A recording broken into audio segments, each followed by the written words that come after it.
Welcome to the Wealth Wisdom, where money has history and knowledge becomes power. Think about it for a moment. All of us spend our entire lives earning, saving, and using money. We go to work, we pay bills, we buy things, we stress about expenses, and we assume we understand money. But before we go any further, ask yourself a very simple question. Who creates money? The first answer that usually comes to mind is the government. Because the government prints the notes, right? But that's not true. The thing you and I work our entire lives for, the thing we call money, is not created by governments. Money is created by central banks. And here's the second shock. Central banks are not owned by governments. They operate separately. Sometimes alongside governments, sometimes above governments, sometimes quietly behind them. This might be the first time you're hearing this. It feels strange, a bit uncomfortable, even suspicious. But trust me, this is just the starting point. Because the real twist is this. Across the world, from the US to Europe, from Asia to Africa, almost every central bank follows the same coordinated system. Same rules, same language, same policy patterns, same crisis responses.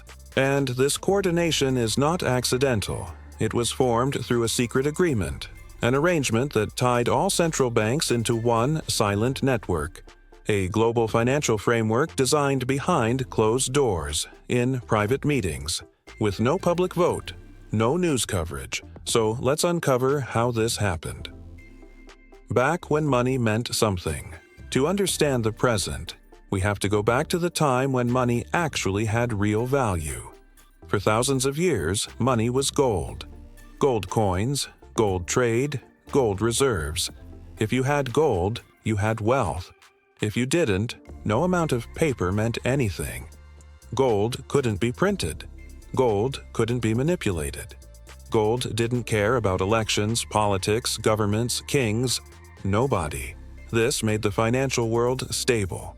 Not equal, but stable. But the rulers of the world, kings, governments, empires, had one problem. They wanted more power than their gold reserves allowed. Gold was a limit, and power hates limits. The push to connect banks. Fast forward to the late 1800s and early 1900s. The world economy was exploding. Trade was global. Railways, factories, industries. Everything was scaling fast. But every country used a different type of money system.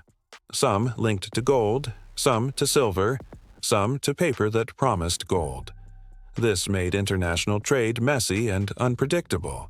So financial elites proposed something. Let's create a system where central banks coordinate with each other. Sounds harmless, right? In fact, it sounds useful. But coordination means control. And when you centralize control, somebody has to hold the steering wheel. The first global central bank, BIS. In 1930, a new institution was created, the Bank for International Settlements, BIS headquarters, Switzerland. Official purpose, to help central banks cooperate. Real purpose, to standardize and influence monetary policy across nations. The world's top central bank leaders would secretly fly to Switzerland. No journalists, no oversight, no transcripts, just decision-making. Decisions that would later affect inflation, interest rates, and the cost of your food, your fuel, your home, without you ever knowing where those decisions came from. Because if the public realized that money was being controlled by a global committee, trust in the system would collapse. And remember, money only works as long as people trust it. War changes everything. After World War II, economies were destroyed.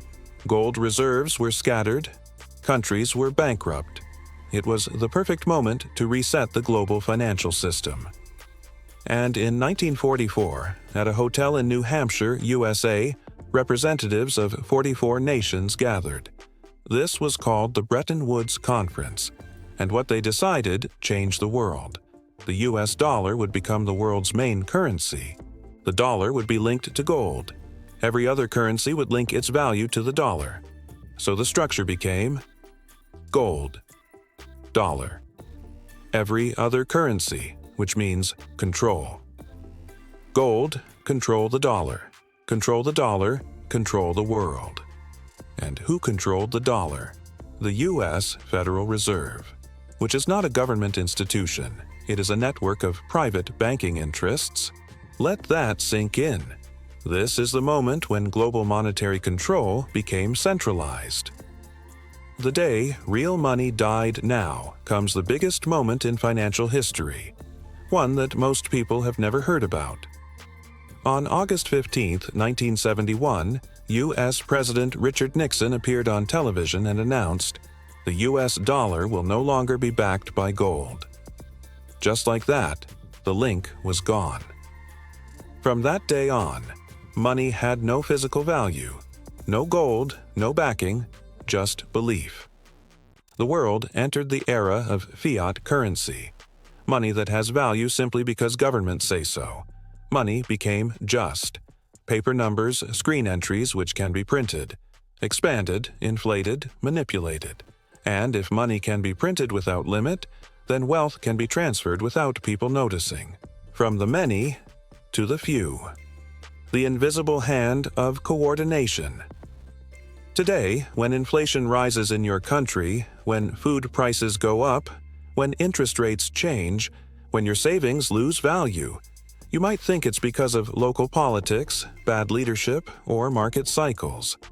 But the truth is, most of these decisions come from central bank coordination. If the U.S. Federal Reserve raises interest rates, countries across the world are forced to follow, or their currencies collapse. If the European Central Bank tightens money supply, developing nations suffer liquidity crises. If Japan manipulates bond markets, global capital flows shift.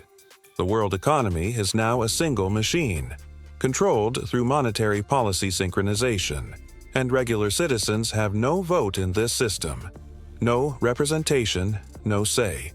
Yet we are the ones whose lives change because of it. 2008, the collapse that revealed the network. When the financial system crashed in 2008, banks failed, stock markets collapsed, economies shook. But instead of markets being allowed to reset, central banks around the world acted together, instantly. They printed money, trillions. This was called quantitative easing. Rich investors were protected. Big corporations survived. Banks were rescued.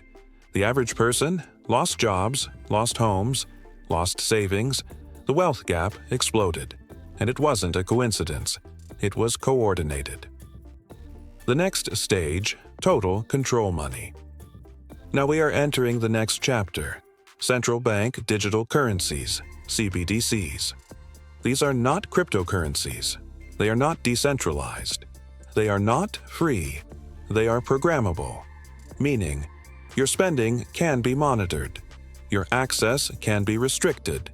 Your transactions can be denied. Your balance can be frozen. This isn't just money anymore. This is behavior control. If money controls your ability to live, then those who control money control life. What should you take away from this? 1. Money today is not real. It is belief backed by policy, not value.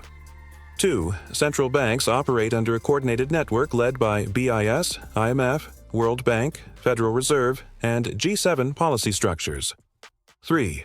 Digital money is not convenience. It is control.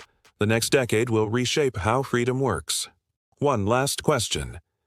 If money is not real, if control is centralized, and if the system is designed to keep the public uninformed, then what exactly are we spending our lives chasing?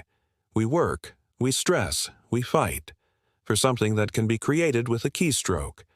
That realization is uncomfortable, but it is also powerful, because awareness is the first form of freedom.